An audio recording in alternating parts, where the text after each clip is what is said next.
We're back in the garage. Stuff's good. Today, I have another pistol for you. This, out of my collection, is a Star 30M. Now, you look online for information about this pistol, and it's actually pretty scarce, in my opinion, and there's a couple reasons for that.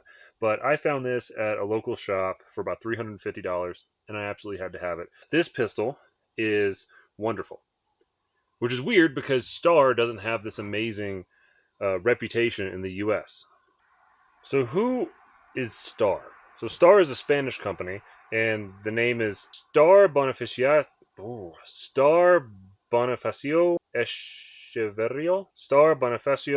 Echeverrio. It's been so long since I spoke Spanish. Regardless, so Star started in Spain in like 1905, and they were making essentially just trying to copy everybody else. Honestly, the company made pistols, they made like Mauser type pistol derivatives, and they made like Browning type pistol derivatives, simple blowback 32s. Most people are familiar with Star from the kind of looks like a 1911 but is not really a 1911 pistols that came in to the US.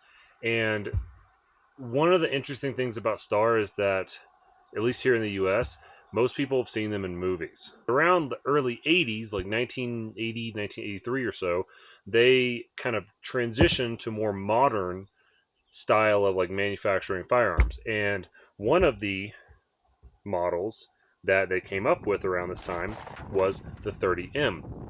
Now, the 30M had a couple of guns that came before it, the 28s, the 29s, but this is the kind of the one they refined everything. This is the pistol that they went after military contracts and police contracts and trials and all these things, and it did pretty well. Star took a bunch of things from other guns that they knew people liked and put them all in one gun. Not only is the design super solid, the finish, the machining is all wonderful. The fit on this gun is great. They're very accurate. They're super reliable, and they were poised to sell these to the US to anybody that would actually take them.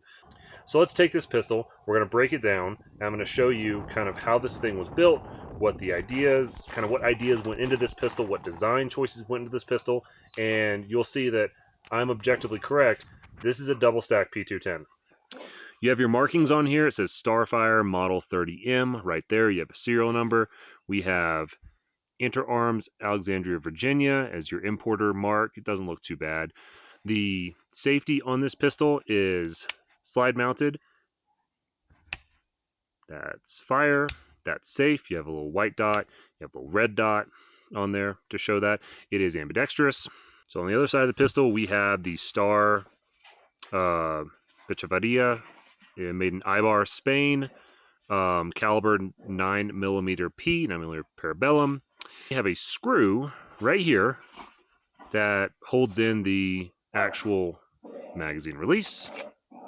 Then we have a couple of screws on the rear sight because the rear sight is adjustable. Those are the only screws on this pistol. The grips are actually held in place by the fire control group, which comes out as one unitary part, and I will show that here in a second. So these pistols are classic double action, single action. The double action on these pistols it's fine, kind of heavy. It's got a heavy mainspring, but the single action is incredible.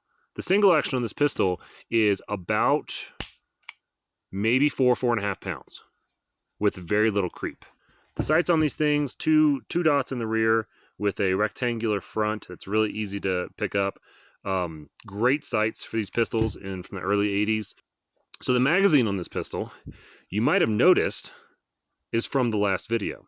Star, when they were building this pistol, they were taking inspiration from all sorts of places, and they wanted to sell this pistol to the US. They figured, okay, buying a pistol with proprietary magazines is stupid, right?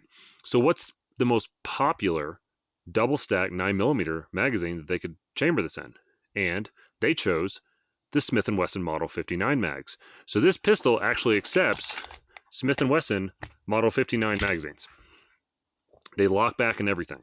I think that was a really smart business choice on their part because, yeah, proprietary magazines are kind of stupid. This would be the equivalent of somebody coming out with a pistol today and like making it take lockbacks, right? Let's go ahead and start taking this apart.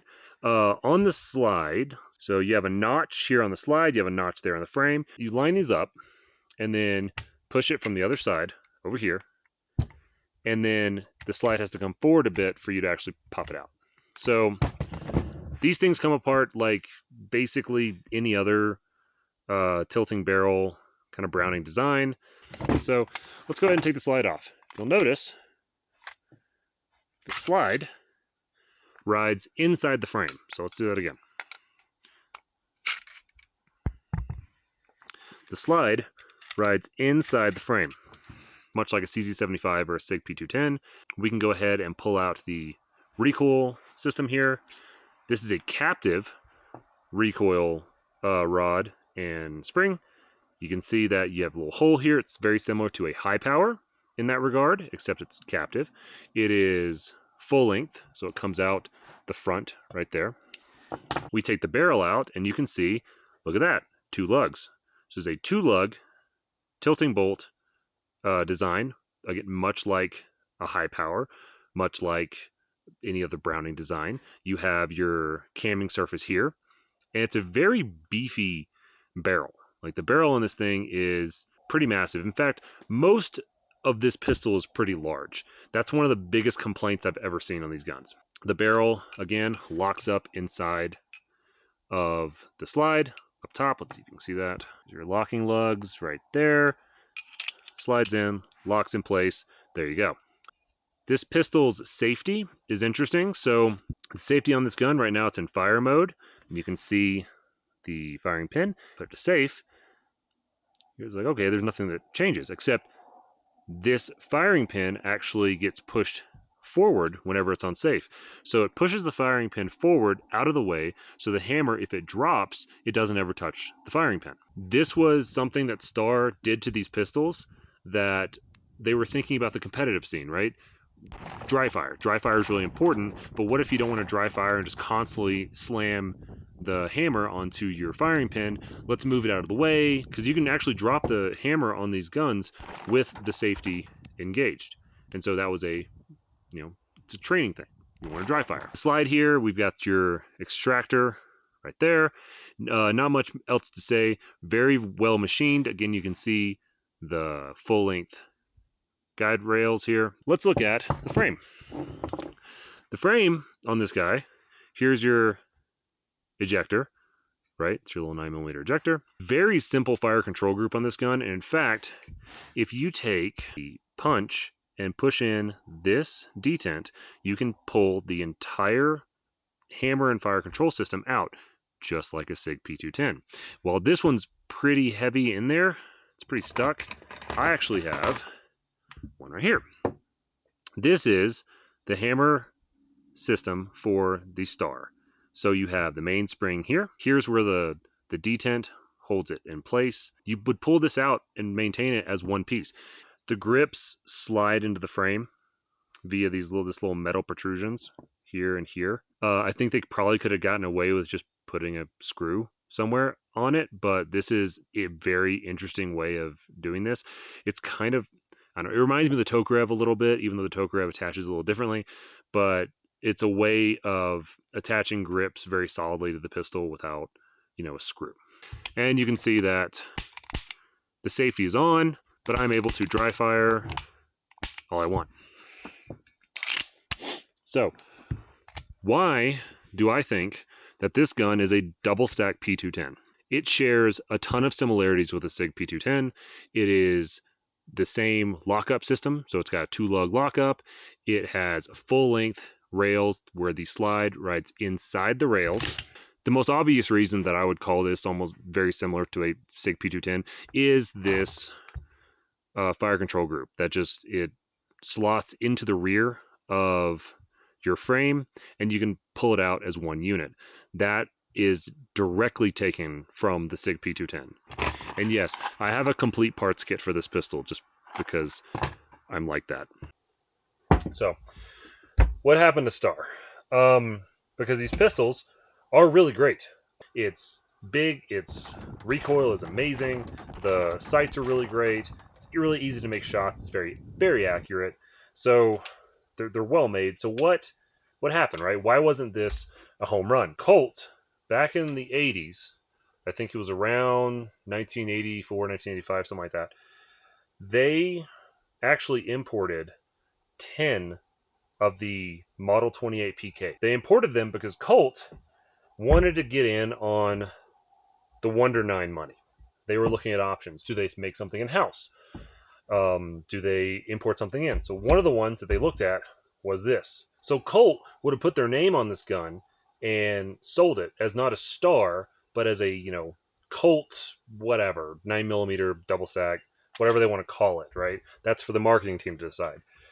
And if you're thinking, well, it still wouldn't have sold. It's a Star. Who cares about those guns? Everybody knew that Star was some cheap brand that you bought if you didn't have a lot of money. It was for the poors, as they say. Um, yeah, I wonder if there was like an American name that took something crappy from some other country, maybe like Croatia, and suddenly rebranded it and sold it for twice the price in the United States. I wonder if anybody would buy that. Yeah, that's what Springfield Armory did. Okay? Springfield Armory took the Croatian HS 2000 and slapped Springfield Armory on it, called it the XD, and every single boomer out there bought one thinking that it was the next reincarnation of the 1911. Okay? If Colt had done this and sold this in the late 80s and throughout the 90s, we would have this pistol still today, to an extent, or at least a lot more of them. But Colt being Colt, they decided that they didn't want to do that. They decided that they were going to build something in-house. And that's where we get the Colt All-American. That gun is horrible, and I really want one. What's that bring us to? What happened to Star after Colt said no? We're not going to bring your pistol in. Star actually was on life support.